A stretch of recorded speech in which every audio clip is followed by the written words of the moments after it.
Morning. So I think let us start with our main paper 2023 for silver. Can everybody see the screen? I think I share the past year question.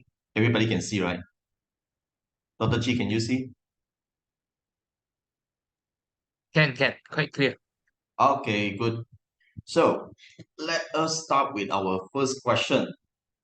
Okay, Abu signed an agreement with TAS Sendirian Berhad for TAS to supply material to his factory at Kota Baru, Kelantan for the manufacturing of his product bracket supply contract. TNS has its registered address at Kuala Lumpur. For the purposes of supply contract, TNS has appointed an agent Ahmad who resides in Kota Baru, Kelantan to source the material and arrange transportation for the supply. Wait, let me admit some student. Okay, for the supply of the material to Abu factory. As Abu does not have an office in Kuala Lumpur, he does not deal with anyone from TAS except when signing the supply contract.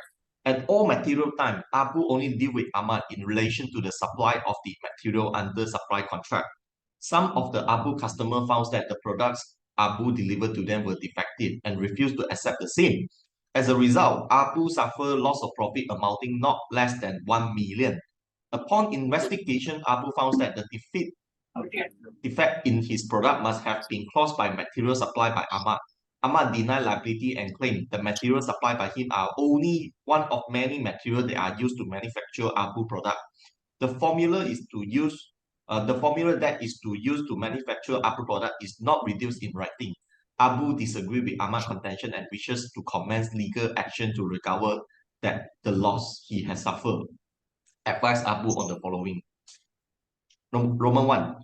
Whether he has a complete course of action and who he should sue. So, I think everybody have read the questions, right? So, for this action, because it's 7 marks, so obviously it's not that simple to say whether you can sue yes or no. That simple lah. You have to tell a reason lah. I think mainly it's because right now it involves two parties.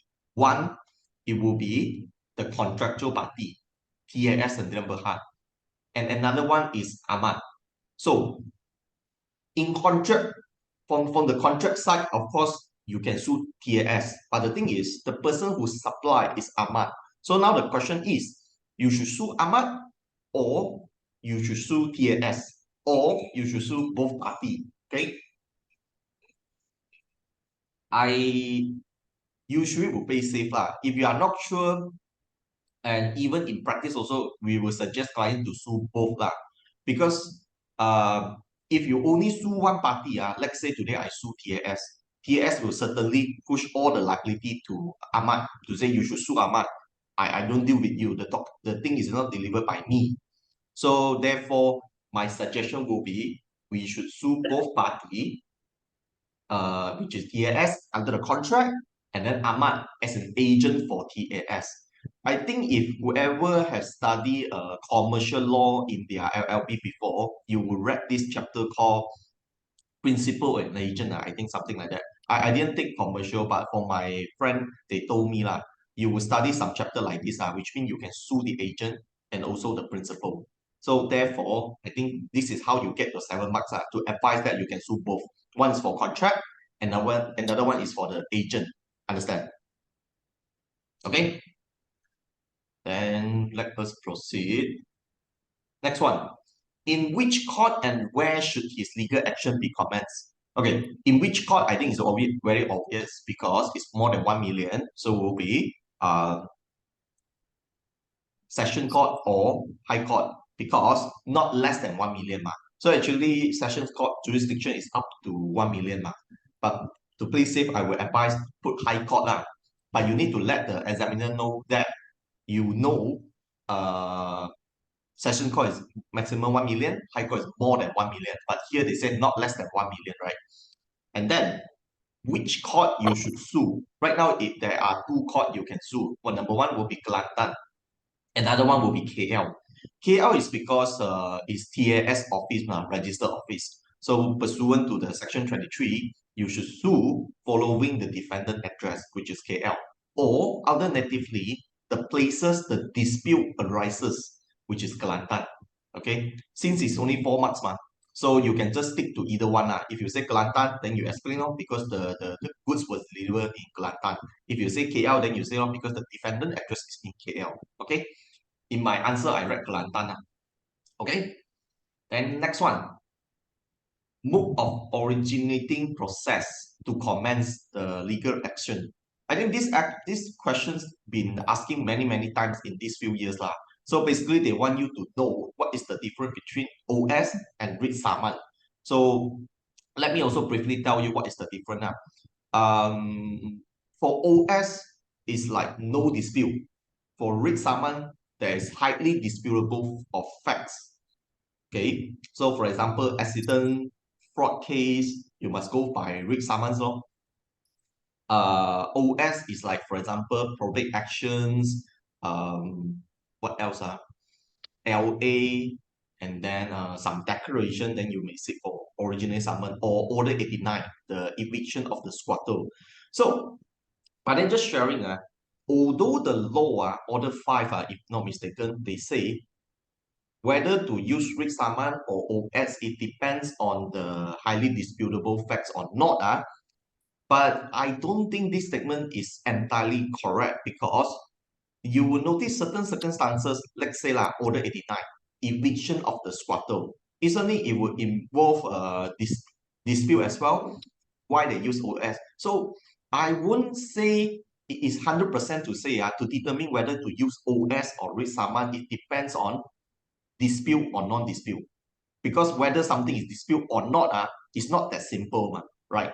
I know from past question, some student will straight away see, let's say if I'm not mistaken, last year past question, they say, accident case, but the defendant admitted their liability, therefore it's by OS. This is wrong, because it's not depends on whether we will dispute or not dispute, whether the defendant will fight in the court or not. It's rather depends on the nature of the case. If accident is confirmed disputable, it doesn't mean when the defendant doesn't want to dispute, it become OS. You understand what I mean? So in other words, you cannot just simple decide whether it's OS or writ just because they want to fight or they don't want to fight. Rather, it depends on the nature of the case, and then also it depends on the procedure. So for example, Order 89 eviction, although it may involve some dispute from the squatter to say, hey, my grandmother allowed me to stay here whatsoever, but because rules of court say so, rules of court say it's using OS, therefore we use OS.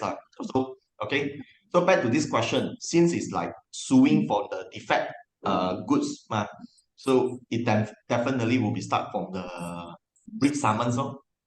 Okay, okay, then let us continue. Assuming Abu has commenced his legal action by way of writ at the High Court, during the case management, the learned judge gave a direction that any interlocutory application must be made 2 months before the trial, CN direction bracket. On the first day of the trial, the counsel for Abu wished to move the court for an order to amend Abu's statement of claim. The learned judge refused the request by Abu counsel on the grounds of the CM direction.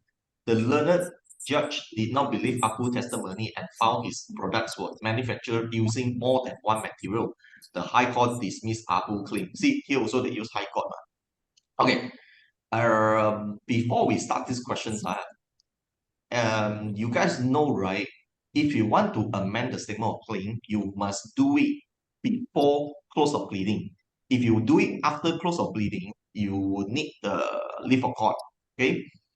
So here, give your opinion whether the learned judge refuse of the request of Abu counsel is appealable. So the request here is what? Is to amend.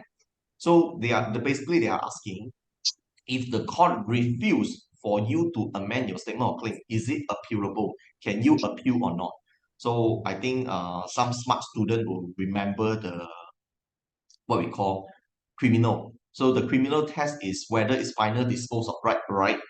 So similarly, in civil, we have the similar case. They're also using the same test. So basically, for following this case, they are saying the same thing. do not allow you to amend your statement of claim. It's not something final dispose of your right. Therefore, this is not something appealable. Okay. Okay, I think this one is quite straightforward.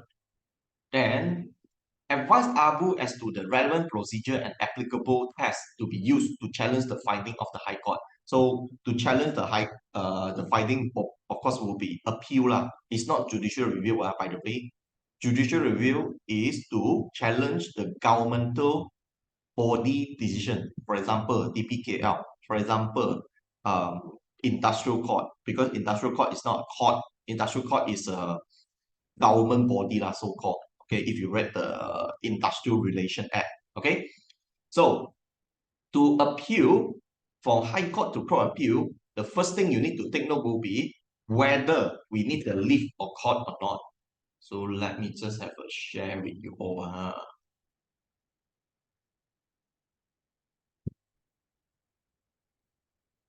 So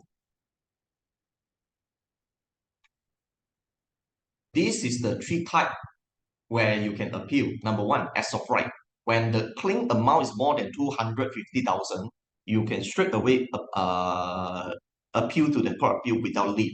But if with less than 250,000, the claim, then you need the leave of court. And then consent judgment and the judgment declared final is cannot be appealed one. So further, of course, certain matter we don't know how much is the amount claim. For example, matrimonial matter, winding out bankruptcy. These four kind of matter, you don't need leave for court. You don't need to depends on the amount, then you can appeal. Okay. So back to the question, they are claiming 1 million, so definitely there's no issue for the leave lah. You don't need the leave, you can appeal with it to the court appeal. Just that right now on the facts, the High Court dismissed is because they don't believe Abu testimony. So I'm not sure whoever you know or not. Generally, court appeal or federal court or high court, even the appellate court, they won't hear the testimony, they won't hear the evidence. They only look at the documents only, generally lah, okay? It's because the witness will only come to the court one time. So for example, they before high court for the first hearing, first trial. Once they done their part already, when appeal, those witnesses don't need to go again to the court appeal to give the same evidence again. No. So therefore, generally the appellate court, they won't see the witness for second time. They will just follow the document which is recorded by the lower court or the high court, the first court. So in order for you to challenge the finding of the high court, which is don't believe Apu testimony, how you persuade the court appeal to listen this? So you need to show what? Number one, facts is inconsistent, evidence is inadequate, relevant evidence is not considered, and misapprehension of facts. So these are the four things you need to show. Then only the court appeal will interfere with the facts finding. Like I said, usually court appeal, federal court will only interfere with the question of law. But then, with all these four situations happen, they may interfere with the law question of facts. So this is the thing they want you to discuss. Then only you can get your 7 marks. Understand? Okay. Then let us continue. Question 2. Okay, this one I think maybe we can go by paragraph to paragraph. So number 1, plaintiff filed a writ action against 3 defendants, namely a government department as a first defendant and against 2 individuals as a second and third defendant respectively. The plaintiff served the writ on the first defendant by AR register post to its head office in Putrajaya. The AR card was duly acknowledged by the director of the same government department, who affixed his rubber stamp on the AR card. Okay. I don't know you guys know or not, in order for you to sue government, let's say you sue federal government, yes, you need to serve to the AG because the AG is the so-called lawyer for the government. That's why Malay, they are Jabatan Negara Peguam. So they are the Negara Peguam. Okay? So when they are serving to the Putrajaya, actually it's wrong. You should serve to Attorney General. But on the other hand, if you're suing for the state government, then you need to serve to this one I forgot it. Let me check. If I'm not mistaken, I think serve to the minister or the what? Wait, let me check.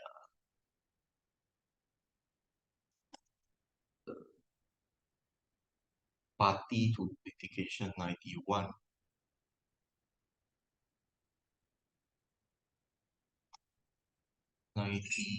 Government. State government.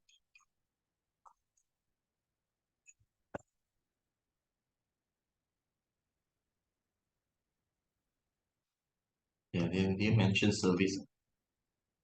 Wait, service. Service.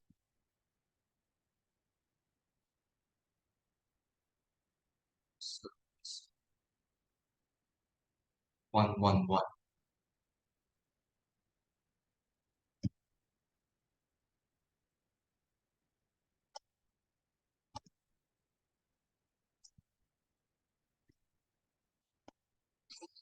Hmm.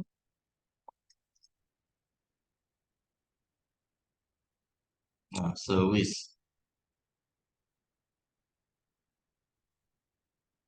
Okay, yeah, here. Government, then you need to serve to Attorney General. If the state government, you need to serve to the state secretary. Okay? Okay, I see one question. Yeah, Keith, thank you. Yes, secretary. So another one is Cindy. No matter what case is it to minister, we all serve to AG. Yes, we serve to AG. I stand to be corrected because previously my old firm there was defending. There's a case, for example, there's a one Malay group lah. They want to declare to say Chinese school and Tamil school are inconstitution. So therefore, they cited the Minister of Education as a respondent. So in that case, because we are acting for the Chinese school, independent Chinese school, the person appear on behalf of the Minister of Education actually is the AG as well. So I assume all the government department you must serve to AG because like I say, AG is the lawyer for the country, ma. So you must serve to the AG lah, no matter what kind of cases. This is what I see lah. Okay. Then we go back. So this one certainly is wrong lah. You shouldn't serve to the Putrajaya without serving to the AG.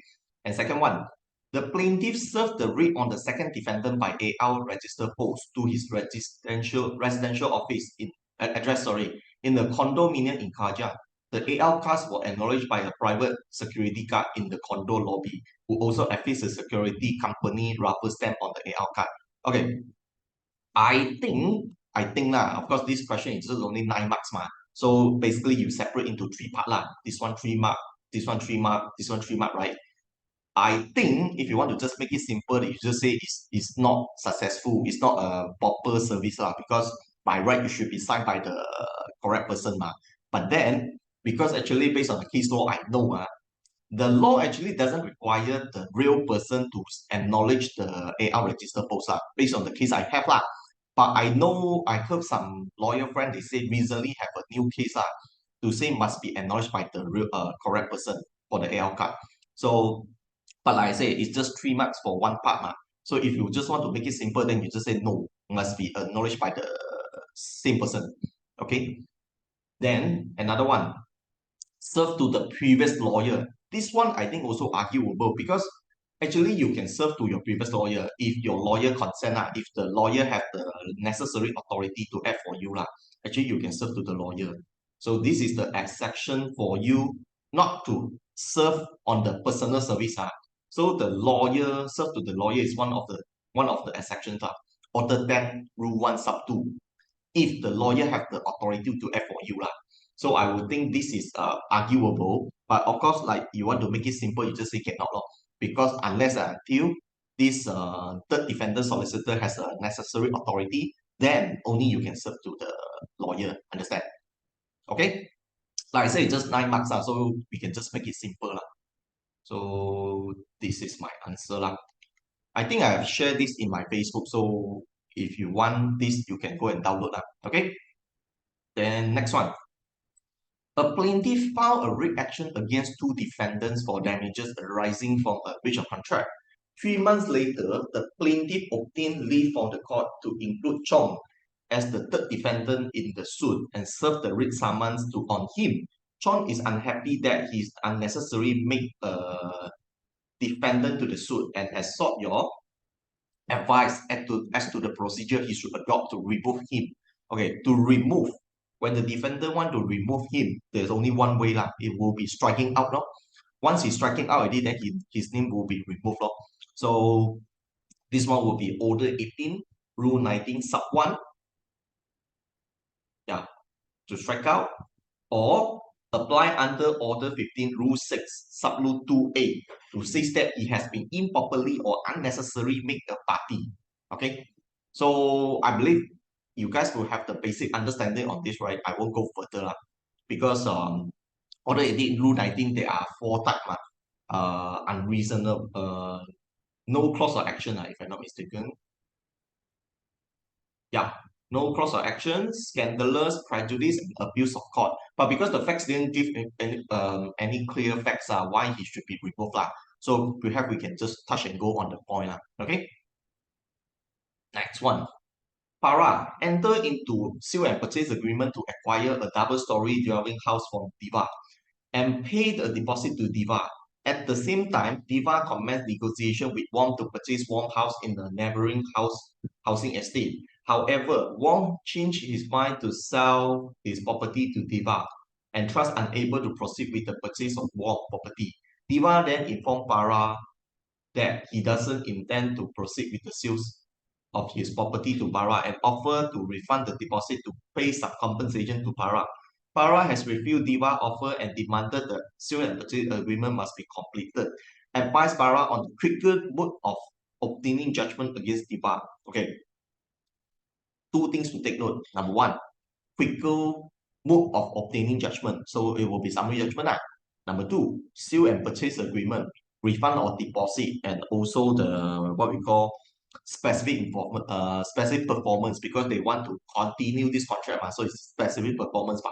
So what he can do will be this one, Order 81, actions for specific performance. This one is one of the summary proceeding lah.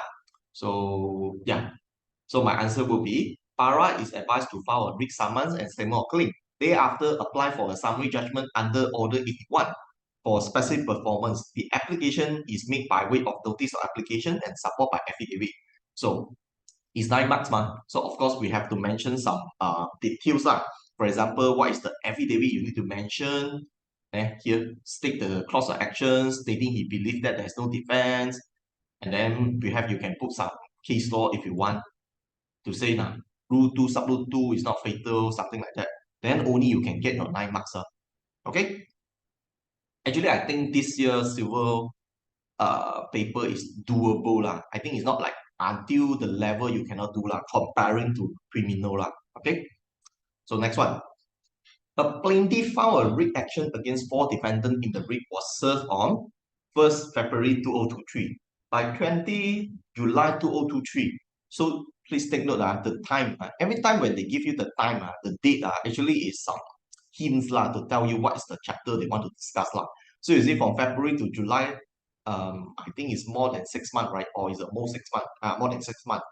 The plaintiff managed to serve the writ on the 1st, 2nd, 3rd defendant. The 4th defendant is evading service.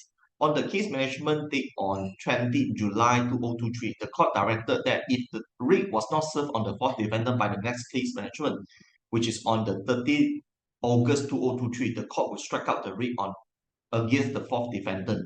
Advise the plaintiff on the procedure he should adopt to ensure the writ is valid and effectively served on 4th defendant before the next case management.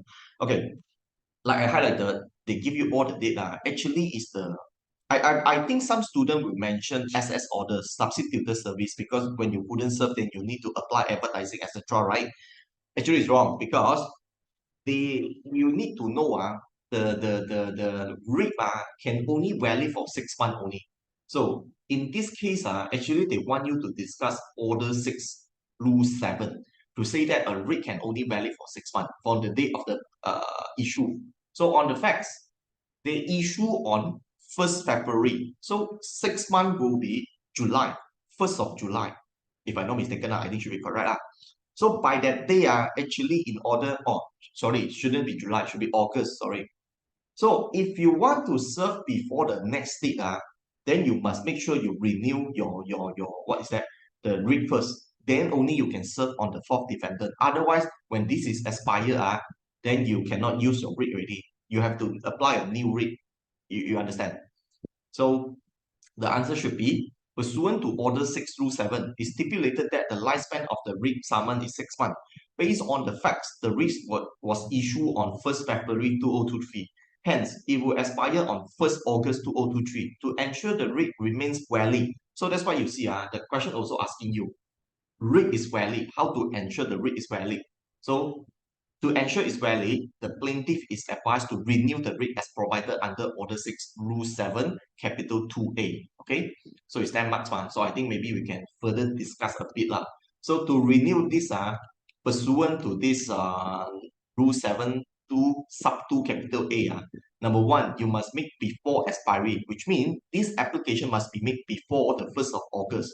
Second, ex parte application, and the affidavit must say 2 points. Number one, you try best effort to serve already. Number two, such efforts has been made subsequently to effect the service. Okay. Oh, sorry. The first one is like for the first 1 month you have tried to serve, and then subsequent effort try to serve.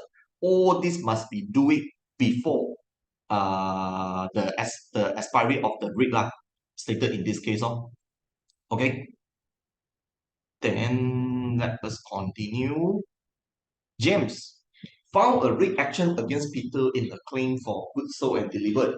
At the trial, James' claim was dismissed by the court on the grounds that he has failed to tender as exhibit the relevant invoices and delivered order.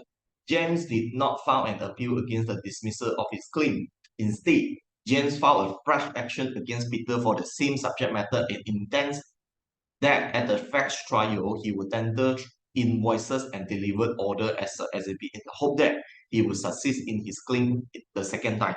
Peter sought your advice on how he should dispose James' second claim in the quickest way of possible. Okay, so I think understandable that this person tried his luck to file the same thing again, right? So if you are the defendant, you feel how can you be sued for second time for the same matter? What you should do, it will be striking out lah. So this one is quite clear. The striking out actually is to say this is scandalous or abuse of court, because how can you sue people for so many times for the same thing? Let me show you.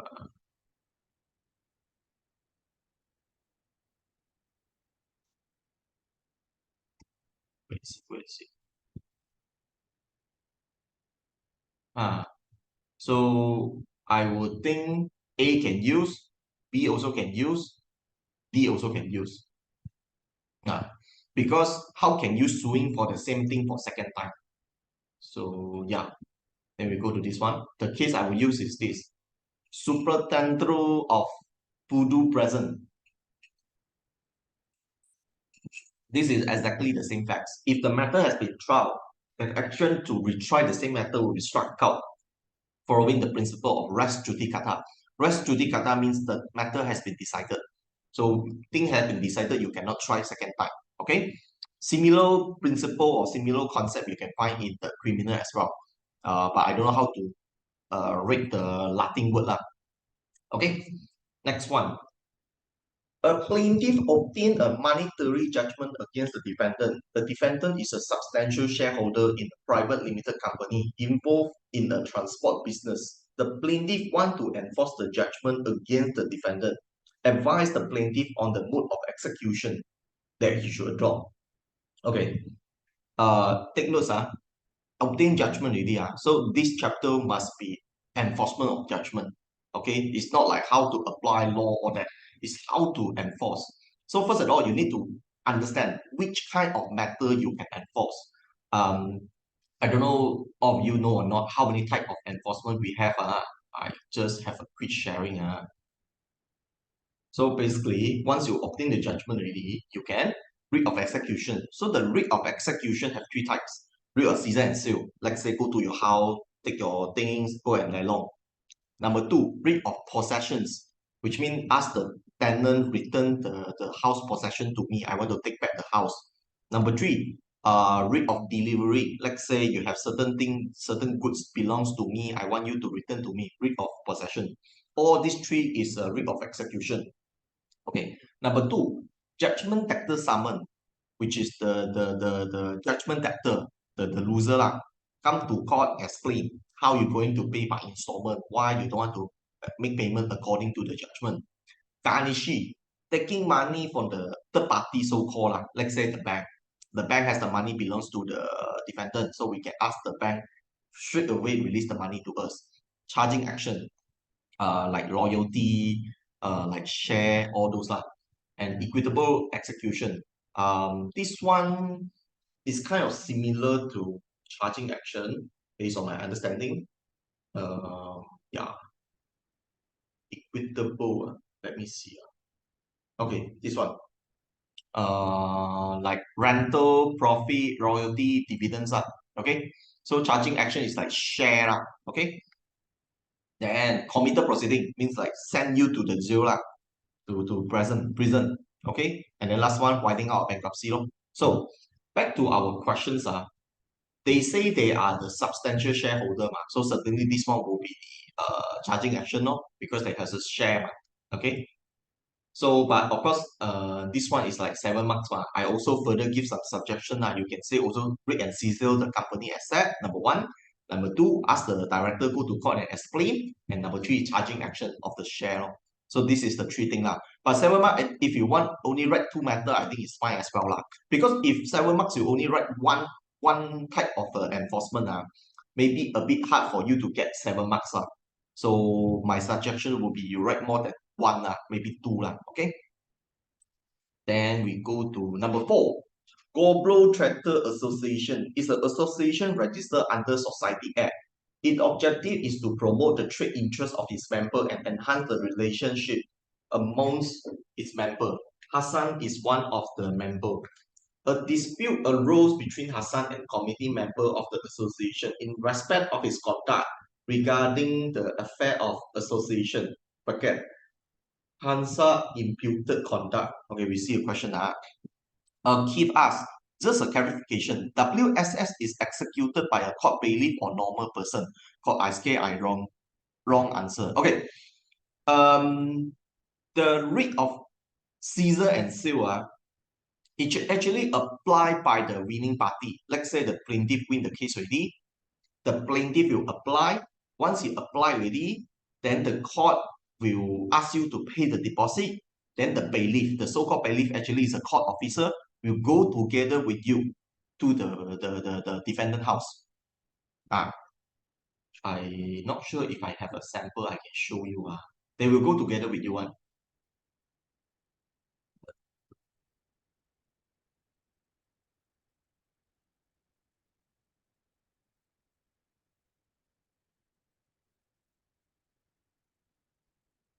Okay, so this is basically a case I have. So they will send a letter to my law firm. They tell me, okay, if you want me to have this is Caesar and seal WSS On this date, please, you have to make the deposit to this. Then the bailiff will go together with you to the premise. So they need some money okay. So once you pay already, then they also ask you to pay the security fee. 96 pegawai keselamatan. Why? Because when you go to the house, some people may not be cooperative, right? Let's say they refuse to come out, they refuse to open the door. So, or some people may want to take it violently, they may hit you or what. So then you need the keselamatan to help you, understand? Okay? If understand, right? Then shall we continue? Okay. Imputed conduct. The committee member of the association decided to call for the extraordinary general meeting, EGM, for the member to discuss and pass the resolution, expel Hassan as a member of association.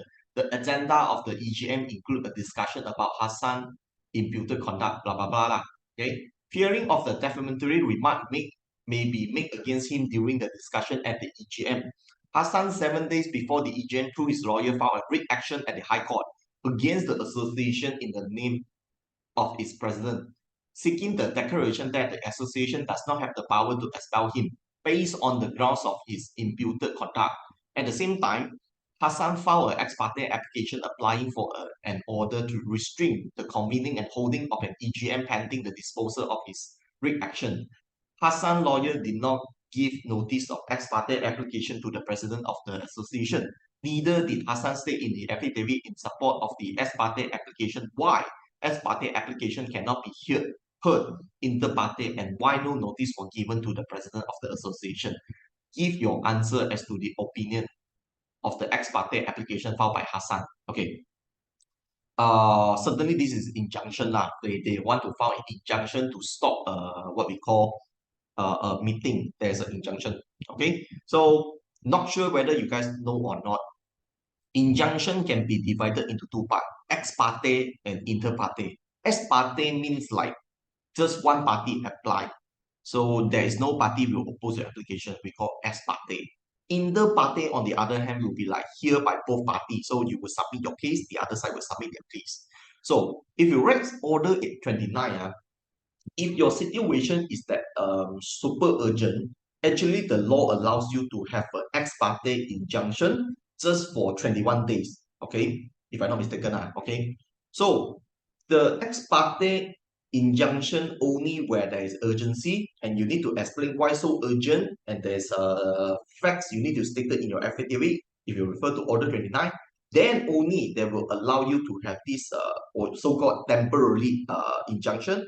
But within this temporary 21 days, you must also fix an inter parte injunction to explain to the court whether this temporary injunction should become permanent injunction or not.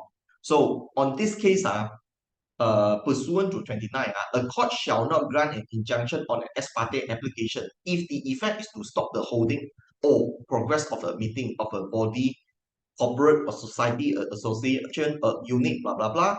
However, okay, basically Order 29, sub 1, sub 2C got mentioned. We shouldn't allow injunction to stop a meeting.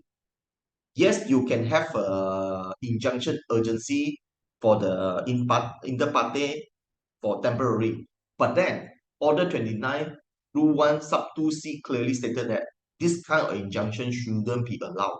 So we can file in this lah. So basically by stating this and also saying Hassan failed to satisfy the affidavit on fixing inter parte and also mention why it's so urgent, the ex parte actually should fail. Okay? Okay. Actually, this one, maybe some student they look at the question very long, they may feel panic lah. But actually, it's rather straightforward. You can find the answer in the ROC. What about the springboard injunction? What is this? I never see before. Okay, based on what I know, injunction only have this few type lah. Maybe this is a new one. Is this from Malaysia court? Springboard injunction?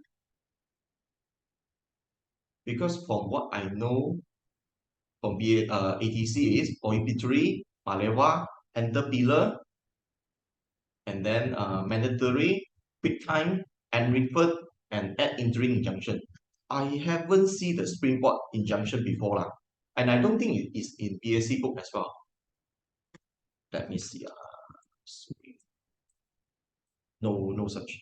Because it's my lecturer told us that there is one springboard injunction to stop a meeting. Or is it? Never mind. Later, let me have some study on this. Then I get back to you. So far, I never heard before lah. But in any event, if this springboard injunction is not from Malaysia, but we have a rules of court which is govern this, then of course the rules of court should prevail lah. The rules of court is the law, and the case law, if it's not from Malaysia, I think it's a bit hard for us to apply lah. Okay. Then can I continue? Okay. B.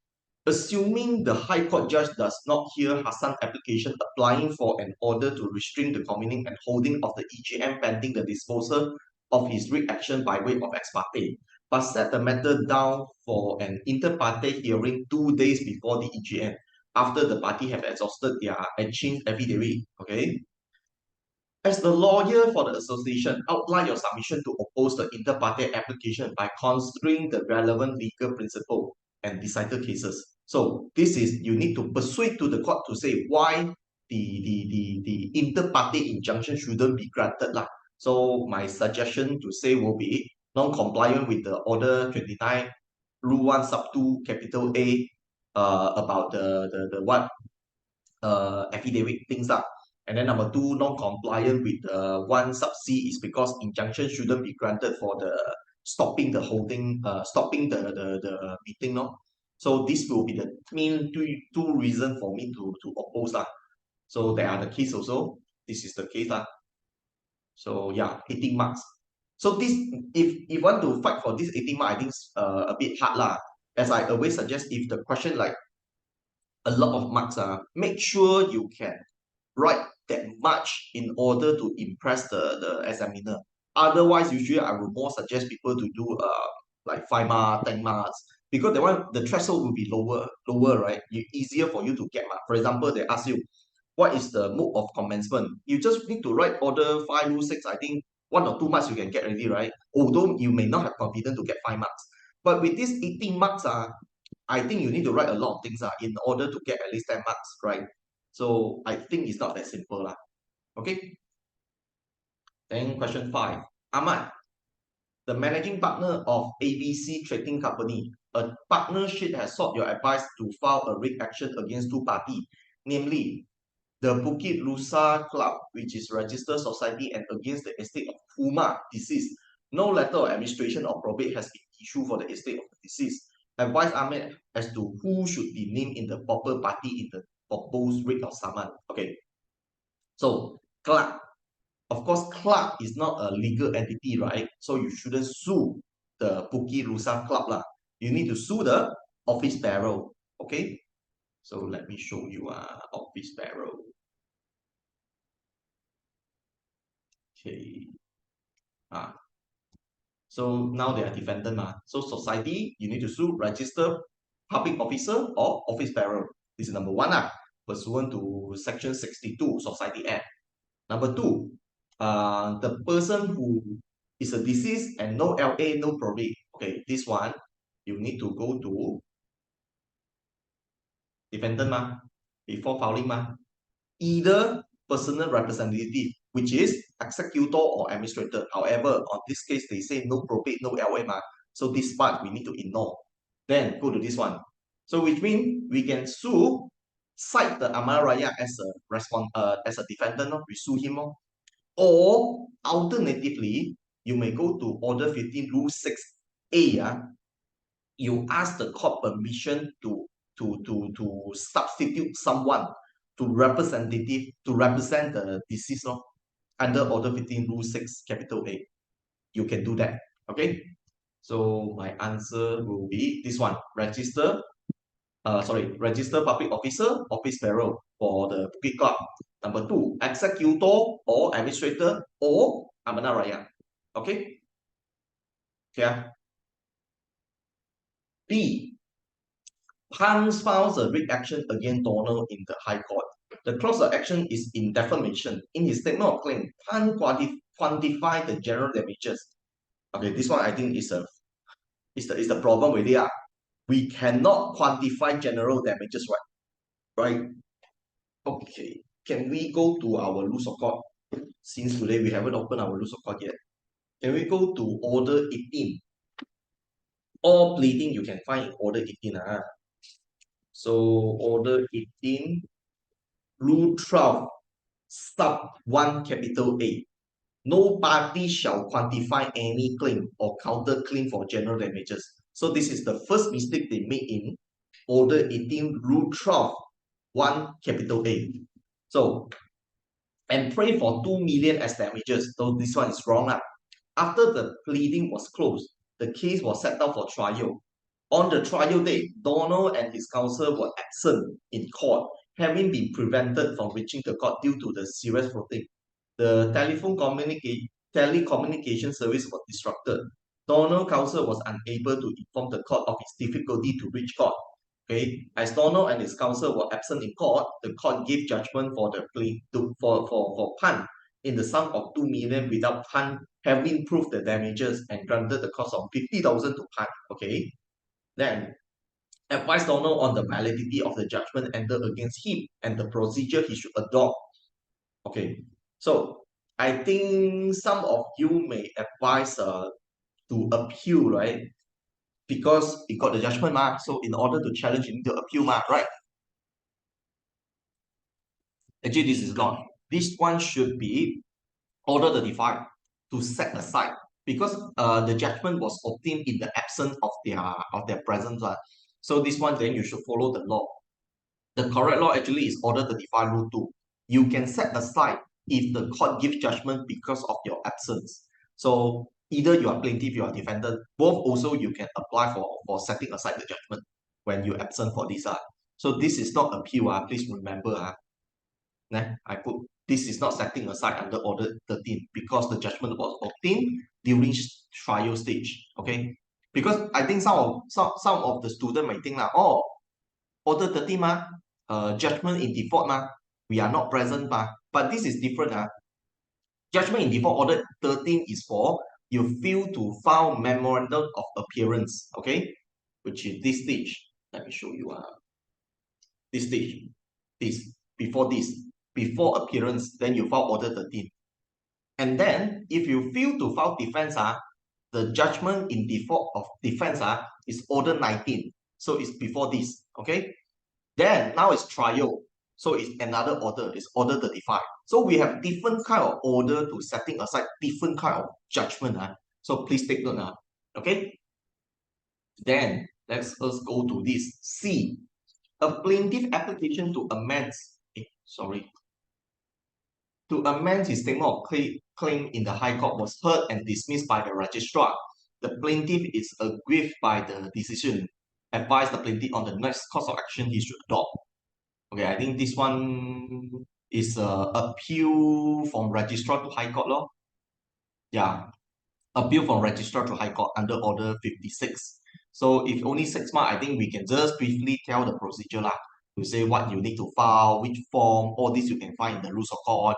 But I know many people may feel panic because it's not a common question they ask So that's why it's very important for me to share.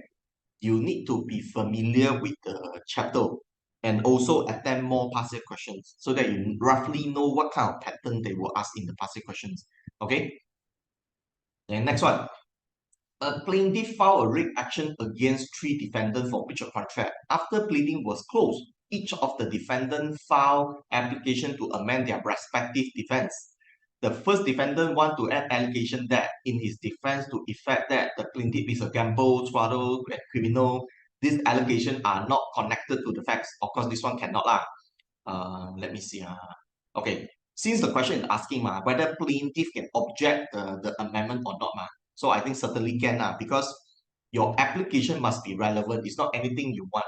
You cannot amend something which is irrelevant.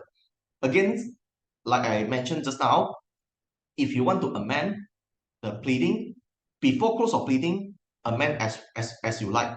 But this one is after close of pleading. Therefore, they need the leave for court. And when you need the leave for court, the court will consider a few things before to allow your amendment. Amendment, they will look at whether it's bona fide, whether it cross prejudice, whether we will change the character. This is the most general one. But of course, on the facts, the number one, they want to add this nonsense thing. Then you can look at the case we call, let me see what case I use. Oh, sorry, I just should have used irrelevant and not bona fide. Okay, so this is for the first part. Number 2, the second defendant in his original defense admitted that he entered into a contract with the plaintiff but denied he breached the contract.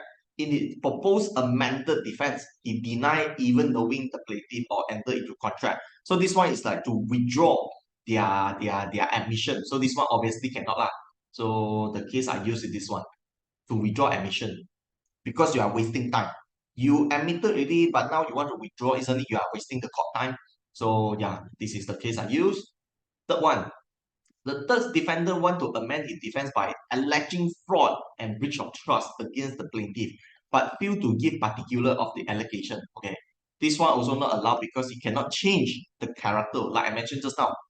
you want to amend, you must make sure you satisfy these three: bona fide, not prejudice, not changing character. Why changing character? It's because this action is the contract. How can you now change to fraud? Like two different things, understand? But I can share my personal experience with or you all. I am suing one defendant for breach of contract as well. And this defendant also saying fraud. So they want to add and amend the fraud case, the amend their counterclaim. I try my best to oppose, but the judge also allowed. The judge say, oh, it's okay, we can hear both matter together. So sometimes maybe case law and the real practice is different, honestly. Then can we go to B? Okay, XYZ recently purchased an oil palm plantation at the public auction. XYZ had discovered that there is a place of worship which was erected on the land in 1950 with the consent of the previous owner. The place of worship has two occupants and no rent is paid. There are 20 houses erected on the land with 50 occupants who are not paying the rent. They are not in any way connected to the previous owner of the land. So please take note, we divided into two group of people. Number one is with the consent of previous owner, two. And the second people is the 50 who don't even know who is this and no connected with the previous owner. So it's 11 marks. You need to highlight it. Obviously, they are asking you how to evict. So for the eviction, it certainly is order 89 to ask the squatter out. However, the squatter, you can only apply for the second part, which is the 50 occupants. But for the two person who are with the consent of the owner, you cannot use order 89 because order 89 is not applicable to tenant holding over or the person who allowed to stay in the land. Order 89 only designed to evict squatter. Understand? So I think this is the tricky part. It has to. But I didn't mention here. Yeah. But please take note, you can only to evict the 20%. Sorry, the 50%. But it's not the tenant holding over. Understand? This one. Okay? Order 89. You guys have any question, you can ask me. You can ask in the chat box and I will reply you. Okay. C. Ama filed a writ action in the section court against Pakal. The section court granted judgment in favor of Ama. Pakal has filed a notice of appeal to the High Court against the decision of the sections court. Pakal wants to adduce fresh evidence at the hearing of the appeal. Okay, fresh evidence actually is allowed. From section court to High Court, we can refer to Order 55, Rule 7. And the test is Lam and Marshall. And Lam and Marshall say you can only tender fresh evidence during appeal stage where, number one, the evidence is not available in that time. Number two, it will influence the decision, which means very, very, very important. Then only you can bring this fresh evidence. Otherwise, why you didn't bring this evidence in the lower court stage? Why you only bring it in the high court stage? Are you wasting the court time? So these two things you must satisfy before the court allow your fresh evidence. Okay, I think this one also quite straightforward. 5 marks. Okay, then go to our next question. Pam and her 10 years old Andy were walking alone in the pathway when a car driven about the speed limit by Roger skidded and collided into them. Pam suffered permanent brain injury and is forever unable to care for herself. Andy suffered serious injury but was made full recovery. Tommy is the husband of Pam and the father of Andy has sought your advice to commence a legal action on negligence. Okay, advise Tony as to who should be named as a plaintiff. So the plaintiff here, the person who suffered will be the wife, who are right now forever unable to care for herself, permanent brain injury. So okay, you lah. And the child, a child is less than 10 years. So if we flip to our order 76,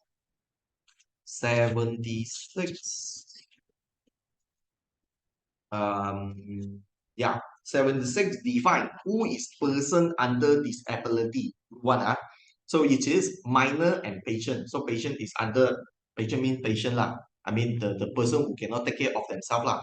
So it becomes these two person must be represented by a litigation representative, which is the husband. No? So this husband will be named as a plaintiff, then bracket acting for the wife and the children. Yeah. So this is the answer. I saw a question.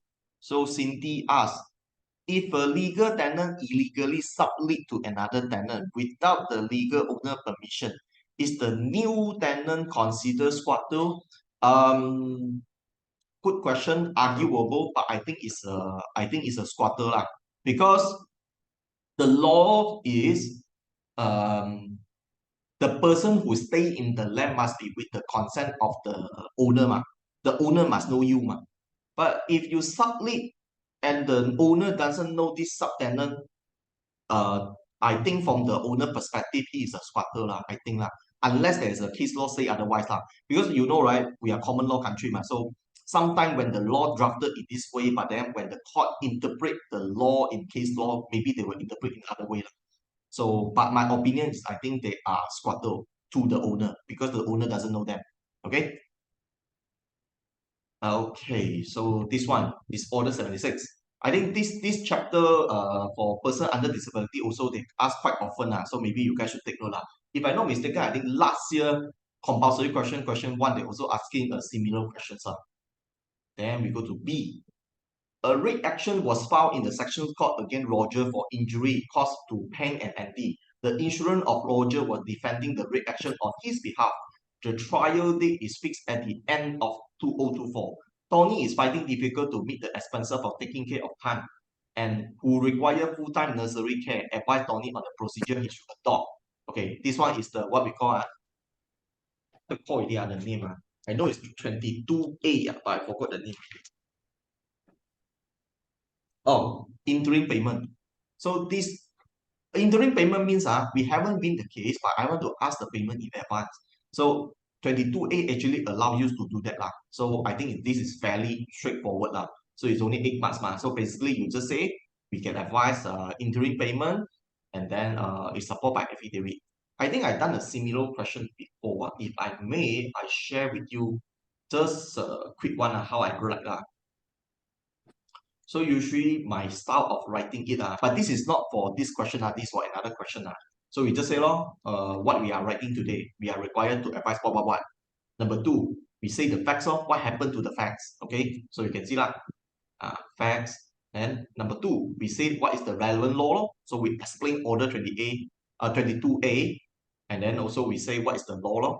Okay, like I always mentioned in my class, if you want to show your sentence very long, like professional a bit, and you feel you don't want just copy and paste the statute, you can copy the statute one time, and then you use your word to explain. Let's say in other words, it means that so you use those words to explain, isn't it your answer will look longer, and also the examiner know you are not just copy and paste, okay? Then after that only we tell the procedure law. So then we say they need to file in what form, they need to serve the affidavit, how they do. Then only we give the conclusion. So this is the style how I write my answer So perhaps you guys can refer and then do the same thing because this one worth 8 months actually quite high also But this is as simple as that. You just need to tell it's interim payment. Okay. Last one. Okay. Prior to the trial date, Roger, through his insurance, make an offer to settle to Tony pursuant to the relevant provision. The offer is not substantial. Advise Tony on the procedure he should adopt if he either accept or reject. So offer to settle will be order 22 capital B lah. So that one is if Tony wishes to accept the offer to settle, he may serve the acceptance in Form 36. This one you can find in Order 22B. On the other hand, if Tony wishes to reject the offer, he may ignore the offer or reply to lodger. So take note on 22B Rule 7. Okay, what is Rule 7? Basically, Rule 7 is that they encourage you to settle. So let's say you don't accept the offer to settle. At the end, oh sorry, this one Rule 7 is party under disability. But I don't think this is that relevant here.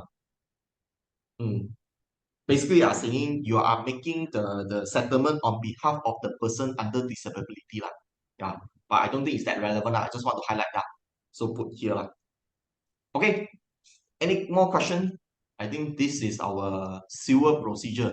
I have to say honestly, I think silver procedure is not that super hard this year because I have a student. He used to fail his silver procedure, but he managed to pass lah. After he come out from the exam hall, he even texted me to say this year is very easy lah. He said, so I think it's doable lah, doable. Okay.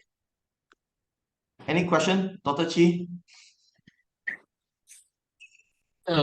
Fine. I have been following what you said. I terbalik. I used to pass CP and fill this paper. Haha. CP is what? Criminal procedure. Um, but it's always like that lah. You pass one paper, but then you fill another paper lah. I don't know whether they are on purpose or not lah. So Keith, are you conditional pass for silver or what?